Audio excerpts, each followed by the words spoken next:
Kipindi kinaanza na Lee-heon akimwambia Ji-young kwamba anampeleka kwenye makao maalum sana, ambayo yanageuka kuwa gereza la muda ndani ya jumba hilo. Baadaye, Consort Kang Mok-ja anamtazama daktari wa ikulu akiondoa kichwa cha mshale kutoka kwenye mwili wa Lee-heon na kukiiba wakati hatazami. Akiwa anazungumza na daktari, Lee-heon anatambua kuwa Ji-young aliokoa maisha yake kwa kusimamisha damu kwenye jeraha lake. Baadaye, Consort Kang anatuma kichwa cha mshale kwa Prince Jae-san. Katika jiko la kifalme, tunajulishwa mpishi Eom na mpishi Maeng ambao wanagombea nafasi ya mpishi mkuu wa kifalme baada ya kifo cha yule wa awali. Kwingineko, Dowager Malikia Inju anashangaa ikiwa mjukuu wake analipiza kisasi kwa mamake. Consort Kang anamuita Song Jae nyumbani kwake na kumhoji kuhusu Chae-hong na pia kuhusu Ji-young. Baada ya kuondoka, Song Jae anamwambia baba yake kwamba amechoka kuamriwa na Consort Kang. Anapendekeza wawadanganye kuhusu Ji-young kwa manufaa yao badala yake. Usiku huo, mtu aliyejifunika uso anawaruhusu Ji-young na Gil-geum kutoka katika gereza lao. Wanapokimbia, mwanamume huyo anawaongoza kwenye uwanja ambapo kundi la watu waliojifunika nyuso zao wanacheza na kuimba. Mmoja wao anageuka kuwa mfalme Lee-heon mwenyewe,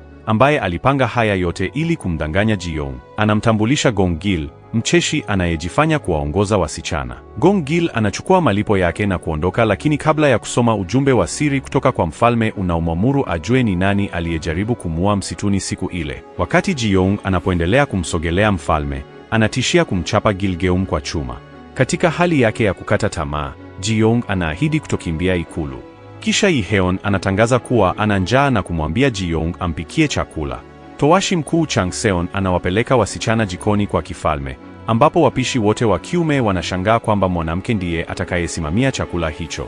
Wanatoka jikoni kwa maandamano. Baada ya kujua kwamba kuna nyama ya kulungu kutoka kuwinda kwa mfalme hivi karibuni, Ji-young anaamua kutengeneza nyama ya kulungu.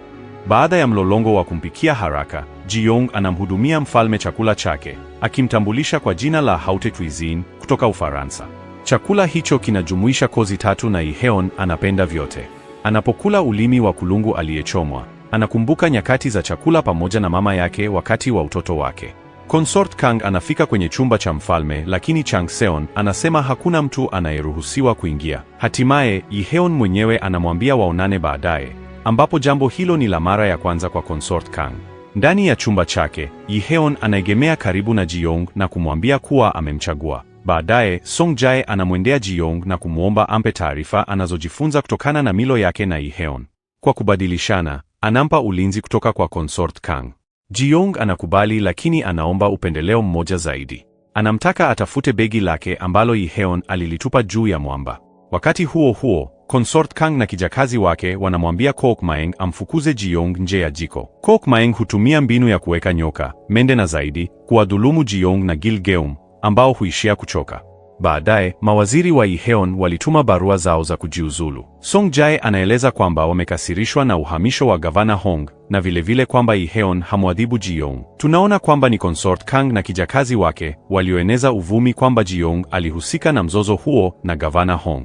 Kwa kuwajibu mawaziri, Lee-heon anamfanya Ji-young kuwa mpishi mkuu wa kifalme. Anasema atahukumiwa kifo ikiwa atapika chakula kimoja zaidi ya mara moja, na ikiwa hataki, auawe. Wakati huo huo, Ji-young na Gil-geum wanahamishwa hadi kwenye chumba kinachofaa na kupewa nguo mpya za jikoni. Asubuhi iliyofuata, wapishi wa kiume hujitahidi kadiri wawezavyo kumuharibia Ji-young kwa kuchanganya chumvi na unga na kufifisha visu. Hata hivyo, Ji-young anatumia mbinu ya kuwashinda kwa kusema kwamba amemwambia mfalme kuwa atakuwa akiangalia tu, na kwamba wao ndio wapishi wanawajibika kwa chakula ambacho mfalme atakula. Jaribio linalofuata la Consort Kang ni kumtembelea Malkia wa Dowaji na kumwambia Ji-young ni tishio kwa Lee-heon. Anapendekeza Malkia ajaribu ujuzi wake kwa Ji-young mwenyewe. Malkia wa Dowaji anampa ujumbe Ji-young na kumwambia athibitishe ujuzi wake katika shindano dhidi ya wapishi wakuu. Ikiwa atashindwa, Ji-young atapoteza mkono. Mahali pengine, Lee-heon anakutana na kamanda wake, ambaye humpa barua kutoka kwa mtu inayosema amepata rasimu ya kwanza. Lee-heon anadhani anaweza kuwa karibu kupata siri ya kifo cha mama yake. Kisha Lee-heon anajifunza kwamba bibi yake anamjaribu Ji-young. Utambua haya yote yalipangwa na Consort Kang. Anajua kwamba Malkia wa Dowager hajali mambo ya chakula. Kwa hivyo anajitokeza kwenye shindano na kudai kwamba Malkia afanye haki. Ikiwa mmoja wa wapishi wengine wawili atashindwa, italazimika wao kupoteza mkono pia. Shindano la kupika kati ya Ji-young, Chef Eom na Chef Maeng. Dowager Malkia Inju anatangaza kwamba mandhari yatakuwa ya uchaji wa mtoto na viungo muhimu vya kutumika ni tofu na doenjang, na hiyo ni kuweka maharage ya soya. Ji-young anaamua kumtengenezea pasta ya doenjang ambayo baba yake alikuwa akimtengenezea. Mashindano yanapoanza, wapishi wengine wawili huchukua viungo vingi na kumwacha Ji-young na tofu iliyokandamizwa na doenjang kidogo sana. Pia ananyakua mchicha ambao anajua umetambulishwa nchini hivi majuzi. Eunucheon anampa Ji-young doenjang, ingawa si nzuri kama ile ambayo wapishi wengine wanaitumia. Kisha anamwambia kuhusu jinsi mamake Malkia Inju alivyotengeneza supu ya doenjang kama mlo wake wa mwisho kabla ya kuelekea ikulu. Supu hiyo ilikuwa na ladha tamu yenye kuburudisha ambayo hakuna mpishi mwingine ambaye ameweza kuiga tangu wakati huo. Ji-young anaporudi, anaamua kutengeneza supu badala ya pasta. Wakati anapika, anatambua ni kiungo kipi kinaweza kuongeza ladha ya utamu inayoburudisha kwenye supu. Anajaribu kutoka nje kuchukua kiungo lakini walinzi hawakumruhusu. Ji-heon anasema anaweza kwenda lakini ikiwa sasa atashindwa, atapoteza mikono yote miwili.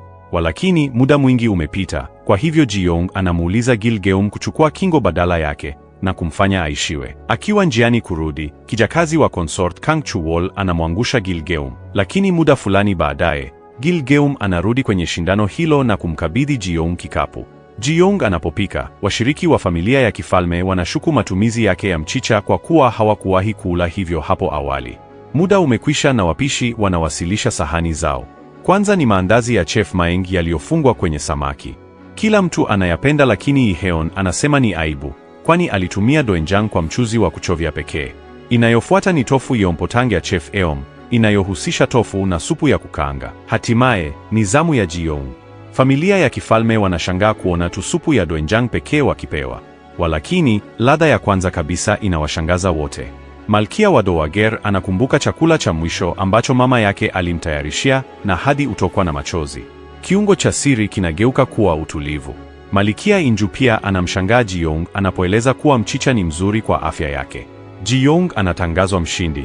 Hata hivyo, Ji-heon hajasahau ahadi yake na anaamuru watu wake wakate mikono ya wapishi wengine. Ji-young anakatiza na kumwambia Ji-heon kwamba kukata mkono wa mpishi ni sawa na kuuawa. Hata Malkia Inju anaitikia na kusema kwamba alipanga shindano hilo tu ili kumdharau Ji-young. Kila mtu anapoanza kuomba msamaha, Ji-heon anapata kizunguzungu lakini anajipata. Anakubali kuwaacha wapishi na kuwaambia wajifunze kutoka kwa Ji-young.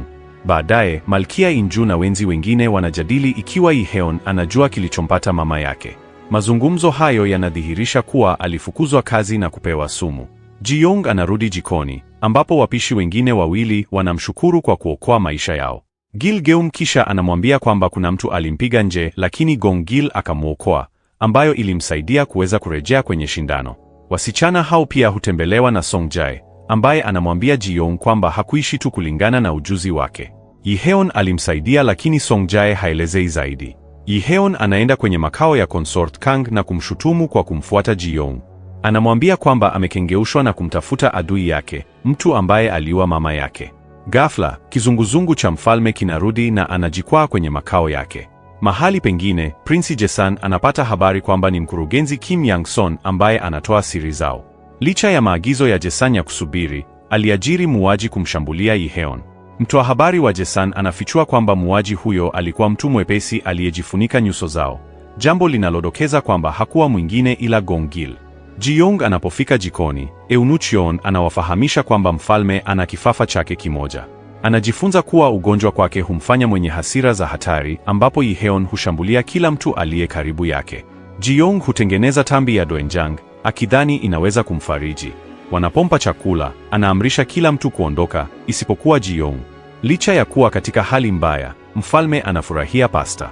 Ji-young anaeleza kuwa babake humfanyia hivi anapokuwa amekasirika. Wanapozungumza kuhusu baba yake, Ji-young kwa mara nyingine anasema ametoka siku za usoni na anahitaji kitabu kilicho kwenye begi lake ili arudi.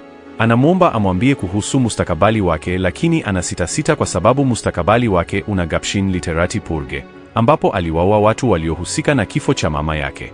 Hii ilifuatiwa na uasi ambapo Ji-heon aliondolewa. Baadaye, Ji-heon anaandika kuhusu mlo wa Ji-young katika kitabu. Anakumbuka Ji-young akiita kitabu chake Mangunrok na kutaja shajara ya kitabu chake jina hilo hilo. Kisha tunaona kwamba mfuko wa Ji-young uko ndani ya kabati na kitabu kinangaa, lakini haijulikani umewekwa wapi. Yiheon anapokipa kitabu chake chapa, Mangunrok asilia hutoweka. Baadaye Yiheon anapokea habari kwamba Lee Jang-gyun, mwandikaji ambaye alipaswa kumletea habari kuhusu kifo cha mama yake, ameuawa. Akiwa amechanganyikiwa na maendeleo haya, Yiheon anatoa wito wa pombe. Chang Seon anamwamsha Ji-young na kumtaka ampikie Yiheon chakula. Lakini anapomhudumia, Yiheon mlevi anamvuta karibu naye na kumbusu. Ji-young akionyesha hasira yake kutokana na matukio ya usiku uliopita jikoni, akipiga polak kavu aina ya samaki kuwa makombo. Wakati wakifungua kinywa cha Yiheon unapowadia, anampa supu kavu ya polak ambayo, kama kawaida, ni tamu. Anatambua kuwa ana hasira lakini hakumbuki chochote kutoka usiku uliopita. Baada ya kuondoka, Chang Seon anamkumbusha Yiheon kwamba alimbusu. Ji-young anapoondoka kwa dhoruba, Gong Gil anamkaribia na kumuuliza kuhusu afya ya Gil-geum.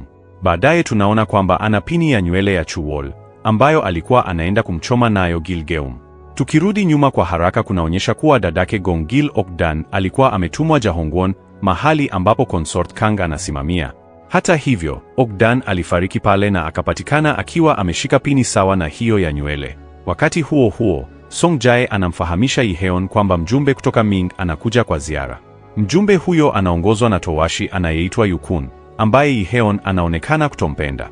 Song Jae kisha analeta suala hilo kwa Ji-young na kupendekeza mfalme alainishe mambo kwa zawadi. Wakati wa kusanyiko la asubuhi, baadhi ya mawaziri wa Yiheon wanasisitiza kutumia sehemu kubwa ya hazina zao kumkaribisha Yukun na mjumbe kutoka Ming. Yiheon anawaamuru kuokoa pesa na kuweka mambo rahisi. Baadaye, mmoja wa askari wa Yiheon anamwambia kwamba mwandishi wa jeshi, Lee Jang-gyun, alipatikana akiwa amejeruhiwa lakini baadaye alionekana kutoroka. Yiheon anamwamuru askari huyo amtafute haraka iwezekanavyo. Kisha Yiheon anaambiwa kwamba Consort Kang anataka kumwona lakini anakataa. Badala yake, anajikuta akimfikiria Ji-young. Jioni hiyo, Yiheon anakataa kula chakula chochote cha jioni. Consort Kang anasikia kuhusu hili na pia kuhusu busu la mfalme na Ji-young.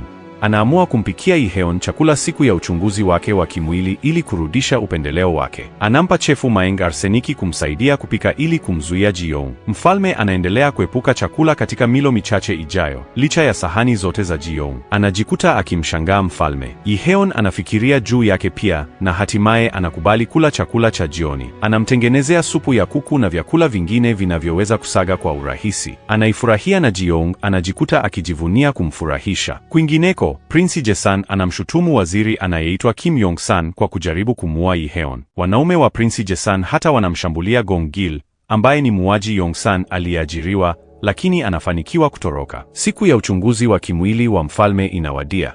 Eucheon anamwambia Ji-young kwamba Prince Jesan atakuwa akiwasili kwenye ikulu kuchunguza afya ya kimwili ya mfalme. Consort Kang anamwambia Chuwol awajulishe jikoni kwamba atapika na kumpa chakula baada ya uchunguzi. Chuwol anafika jikoni na kumwambia shefu Maeng afuate mapishi ya Consort Kang ili akiandae chakula hicho mwenyewe.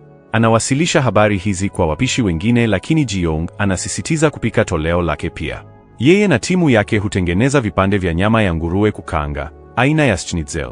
Baada ya uchunguzi wa Prince Jesan wa afya ya mfalme, Consort Kang na Ji-young wanakuja na sahani zao zote mbili. Supu ya kuku baridi ya Consort Kang hufanya vizuri lakini si sawa na schnitzel ya Ji-young, ambao Yiheon na Prince Jesan hufuta sahani zao kwa utabu. Prince Jesan anawauliza wanawake ikiwa wanataka chochote kama zawadi na Ji-young anaishia kuomba viungo vipya. Usiku huo, Yiheon anaendelea kutengeneza michoro ya vyakula vya Ji-young katika toleo lake la Mangunrok. Kwingineko, Im Song Jae na baba yake wanajadili mpango wao wa kuwaleta Yiheon na Ji-young karibu zaidi.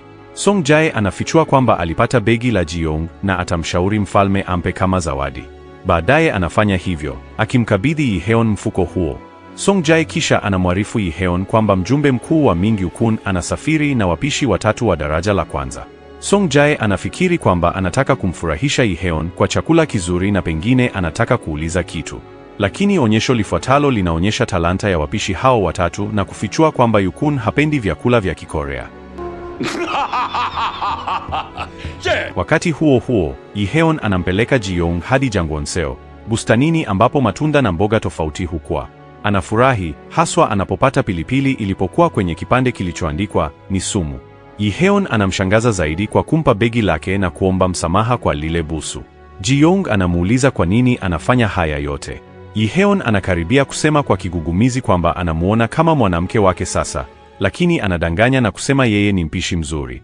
Kwa aibu, anarudi kinyumenyume kwa kuhofia kusogeleana na kujikwaa. Ji-young alipotaka kumshika mkono wake, wote wawili wanaanguka chini pamoja. Asante kwa kutazama video hii. Hakikisha umesubscribe na kuwasha alama ya kengele ili uweze kutazama video zaidi kama hii.